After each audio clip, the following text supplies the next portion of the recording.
Let's talk starting pitcher strategy and ADP next on Fantasy Baseball Today in 5.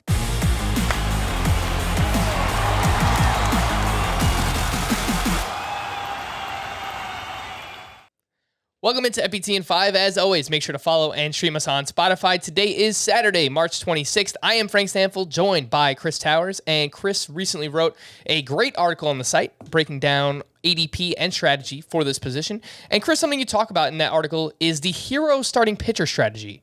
What is that?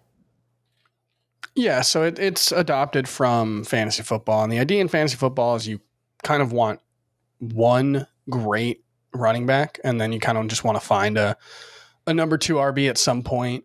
And it's mostly about avoiding what's called the RB dead zone, which is like rounds 3 through 7, where running back values tend to be pretty bad in terms of their return on investment. And it's just adopting a similar strategy for starting pitcher. Obviously, there are more starting pitcher spots in your typical fantasy lineup than there are running back spots. So it's not just getting one good guy. For me, it's getting 2. And basically the idea is that your best investment at starting pitcher historically has been first and second rounds. Those guys not only, hit at a higher rate in terms of finishing as top 50 or top 100 overall players, but their upside is much higher.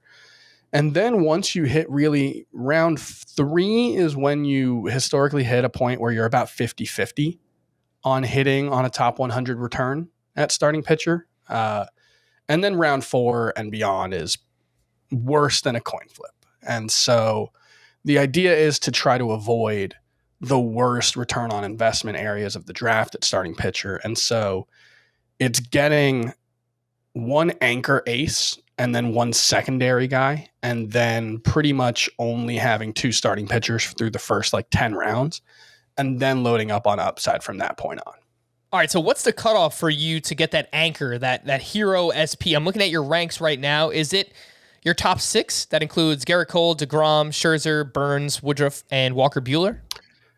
Yeah, I think it depends, because I've had some drafts where I've gone as low as Kevin Gausman, who's my number 11 starting pitcher.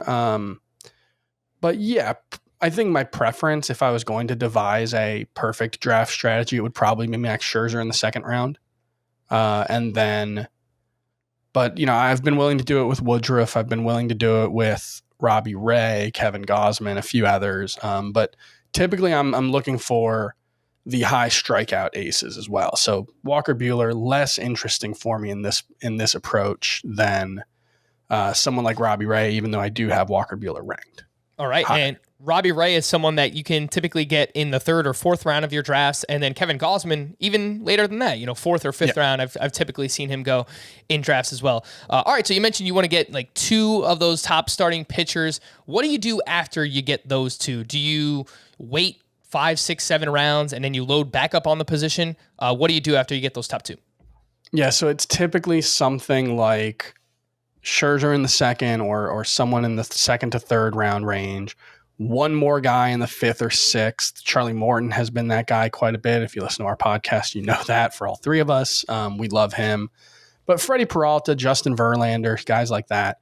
And then it's really waiting until after 100th overall and really the 10th round, because I want significant difference makers at the hitter spots where they're more predictable, they bust less often. So that's really my approach. And it's, a lot of guys like Eduardo Rodriguez, I've got a lot this year. Trevor Rogers, who I think has a ton of upside. Carlos Rodon, Patrick Sandoval, I love. And so, a handful of those guys in the 10th to 12th round range. And then I'm hitting pitcher super hard, from 150 on, and just hitting as many of the upside plays at starting pitcher as I can from that point on. And who are some of those names? You already mentioned some of those guys you target in, the rounds 10 to 12 range. I'm with you on Patrick Sandoval. But, once we get outside the top 150, who are some of those starting pitchers you find yourself drafting most? Yeah, Carlos Carrasco, who actually goes even later than that, but I'm willing to take him inside of the top 200.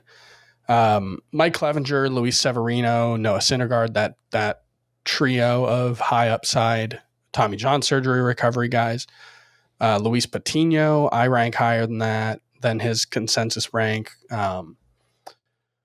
Alex Cobb, I love. Patrick Sandoval, Tyler Malley, Framber Valdez, I end up with on a lot of my leagues. So, that kind of range. And then we actually talked about some late round starting pitchers and deep sleepers in the last 2 episodes of Fantasy Baseball today. So go listen to those. Yes, make sure you do that. For more extensive fantasy baseball coverage, you can listen to the Fantasy Baseball Today podcast on Spotify, Apple Podcasts, Stitcher, your smart speakers, or anywhere else podcasts are found. And thanks for listening to Fantasy Baseball Today in 5. We'll be back again on Monday morning.